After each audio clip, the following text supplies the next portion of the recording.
The Minister of Forestry, Fisheries and the Environment, Dion George, has granted Eskom environmental authorization to construct a 4,000 megawatt nuclear power station in the Western Cape. Environmental advocacy groups have raised concerns around the length of time taken to conduct environmental impact assessments, the financial cost of the project, amongst others. Director at Earth Life Africa Johannesburg, Makoma Lekalakala, joins us now for reaction to this. Makoma, good evening. Thank you so much for your time. Really do appreciate it. It seems, though, the government has dropped the ball several times when it comes to environmental impact assessments pertaining to energy-related projects. That notwithstanding, why is Earth Life opposed to an expansion of nuclear capabilities, nuclear energy capabilities in the national energy mix? Firstly, is that nuclear in itself, it's not a solution to change. It's not a solution to the energy crisis that we're facing now, and that there's a long history around nuclear power in the country. In relation to Dein authorization, this is not the first authorization that has taken place, and it has taken decades. It has taken a number of interventions from both civil society and also some discussions that have taken place. But one thing is that with this authorization, what really concerns us more is that we don't get to know what the climate change impact assessment of the plant is, as we know that we are facing a climate crisis. And secondly, can the country afford the new nuclear expansion? It cannot. And with the prices, with the cost of building nuclear power stations, we cannot afford. And I think the past ministers have also related to that we cannot afford. How do you make that determination, Makoma? We cannot afford. I mean, just a few weeks ago, Eskom has been slapped with a 1 billion rand fine, and there's also a number of cases with Eskom together with some of the vendors that are taking place. And with the electricity crisis that we have, there's no one that we can be able to afford that huge amount. The 2017 ruling around the new nuclear proposals were also around the cost of nuclear.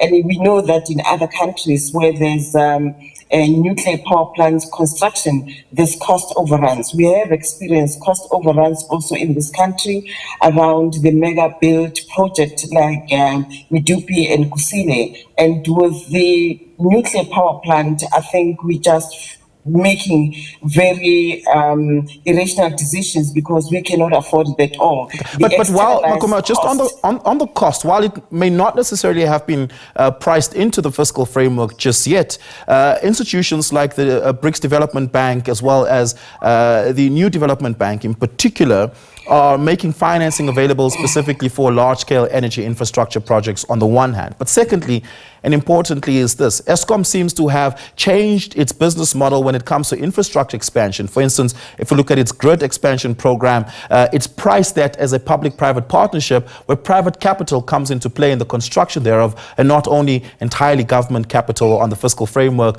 de-risking it significantly and, of course, taking some of the cost of it off the shoulders of government. What if government approaches, or what if at least Eskom and the Department of Electricity and Energy seeks to approach it in a hybrid way, where there's debt equity on the one hand through institutions like the Development Bank, but also bringing on private players, de-risking the cost factor significantly? Yes, I understand that. I think the fact of the cost, it's not only economic cost, it's also environmental cost. But on the economic cost, the previous ministers, particularly after 2017, including the presidents, were saying that we can only we can only construct nuclear power station at a pace and scale that we can afford, and that's where the cost comes in. South Africa at the current moment won't be able to finance any construction of a power station, and we know that Eskom itself has got huge debts that they are unable to service, and so that's not the risk that can be taken. But however, the environmental costs are much higher. The waste that comes out of the power plants, this is what we don't have a proper management system to that, because the farmers also in the Northern Cape, where there is But Makoma, waste storage, are up in arms and are saying that we cannot afford to do this. Just lastly, scientifically speaking, nuclear energy waste management is significant, or at least the environmental impact of it, and particularly the climate impact of it, is significantly lower than fossil fuels. Nuclear is a cleaner form of electricity when you compare it to fossil fuels. Surely that should be a part of the energy mix consideration. No, nuclear fuel chain is actually much more carbon intensive.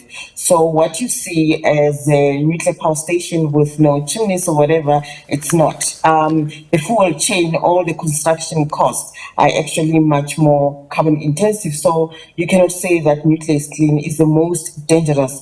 The waste that comes from nuclear becomes radioactive for hundreds and hundreds of years, and there's no place all over the world when they can say that they are safely storing nuclear waste. The environmental impacts of that are much more dangerous than what you see and what you look, and the cost of electricity that comes from that, it's much more expensive considering the economic and environmental costs. Yeah, we're going to have to leave it there. Makoma Lekalakala, thank you so much for your time. Really do appreciate it. Makoma Lekalakala is the director at Earth Life Africa, Johannesburg.